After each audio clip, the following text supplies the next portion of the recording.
Motorola का H50 fusion एक handset आया है जिसमें कि नेटवर्क का इशू है। तो आप ऊपर नो सर्विस देख पा रहे होंगे, यहाँ पे नो सर्विस है। और एक बार रेडियो चेक करते हैं इसका रेडियो ऑन है या ऑफ है। तो देखिए हमने कोड लगाया तो इसका रेडियो ऑफ शो कर रहा है। तो इस पर पहले भी काम हो चुका है, किसी भाई ने हमारे पास कुरियर किया है ये। तो देखिए यहाँ पे SDR वगैरह पे काम हो चुका है। और वो एक जंपर है जो हमने देखा, वो जंपर एक्चुअली सिम की लाइन का है। तो उनके पास जब आया तो सिम डिटेक्ट नहीं हो रही थी, तो जंपर लगाया, सिम डिटेक्ट होने लगी। बट यहाँ पे जब हमने आई स्कैन किया तो देखा कि यहाँ पे एक बोर्ड के अंदर गड्ढा हो चुका है। तो एक बार देखते हैं किस चीज़ की लाइन है ये। तो इसको एक बार स्कीमेटिक ओपन करते हैं इसका, और इस IC के पास देखते हैं। इस कैप का नंबर यहाँ पे सर्च करते हैं हम, कॉपी कर लिया यहाँ से, और इसको स्कीमेटिक के अंदर पेस्ट करते हैं। और उसके बाद देखते हैं किस चीज़ की लाइन है। तो यहाँ पे 2 कैपेसिटर लगे हुए हैं। तो यहाँ पे 2 वोल्टेज की लाइन है, एक 2.8 की है जो हमने सर्च किया वो, और उसके ऊपर वाली लाइन है वो 1.8 की है।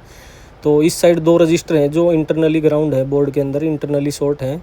तो उसको देखते हैं एक बार। ये RFFE क्लॉक और RFFE डाटा की लाइन है। तो यहाँ पे GR ओके है, यहाँ पे वोल्टेज वाली लाइन हमारी मिसिंग है। तो इसको एक बार बोर्ड को यहाँ पे ग्राइंड करके देखते हैं नीचे से लाइन मिलती है या नहीं। तो इसको थोड़ा और स्क्रैच करते हैं यहाँ पे। तो ये देख सकते हो आप, थोड़ा बोर्ड अंदर से सड़ चुका है बहुत, वाटर डैमेज होने के कारण। तो थोड़ा और स्क्रैच करके देखते हैं नीचे। तो हम यहाँ पे 3rd लेयर में पहुँच गए हैं, बट यहाँ पे हमें 1.8 वाली लाइन नहीं मिली। तो एक बार यहाँ देखते हैं, बट ये ग्राउंड है। ऊपर भी एक लाइन दिख रही है, वो भी ग्राउंड है। तो एक बार ऐसा करते हैं, इसको 1.8 को कॉपी करके कहीं और से उठाएंगे। तो 2.8 हमारी वहीं पे मिल गई हमें नीचे। तो एक बार 1.8 को कॉपी करके देखते हैं, दूसरा कोई नियर बाई कैप हो यहाँ पे। तो ये हमें एक मिल गया है कैप, जो कि ऊपर है C5815। तो इसको देखते हैं, ये ऊपर वाली IC के पास लगा हुआ है। तो यहाँ से यहाँ तक जंपर कर देंगे।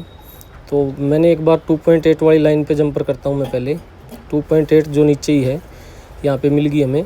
तो इसको UV कर देंगे। 2.8 वाली लाइन का GR ओके हो गया। उसके बाद यहाँ से 1.8 वाली लाइन के लिए एक बार एक जंपर लेते हैं। तो यहाँ पे इंसुलेटिंग वायर यूज़ करेंगे। तो ये हमने जंपर ले लिया और इसका GR भी ओके हो गया। इसके बाद UV लगा के इस IC को फिक्स करते हैं। तो देखिए IC हमारी फिक्स हो चुकी है। एक बार चेक करते हैं हमारा काम बनता है या नहीं। तो बोर्ड को फिट कर लेते हैं और चालू करते हैं फ़ोन को। तो देख सकते हो सेम बोर्ड है। तो अब देखते हैं एक बार रेडियो इसका। तो रेडियो हमारा ऑन हो चुका है, बट अभी नेटवर्क नहीं आया। एक बार सर्च करते हैं अंदर जाके। तो जैसे ही हमने क्लिक किया तो ऊपर देख सकते हो आप, नेटवर्क आ चुका है। ऐसी वीडियो देखने के लिए हमें फॉलो करें। इस प्रकार का काम सीखने के लिए हमें कॉन्टैक्ट करें। धन्यवाद।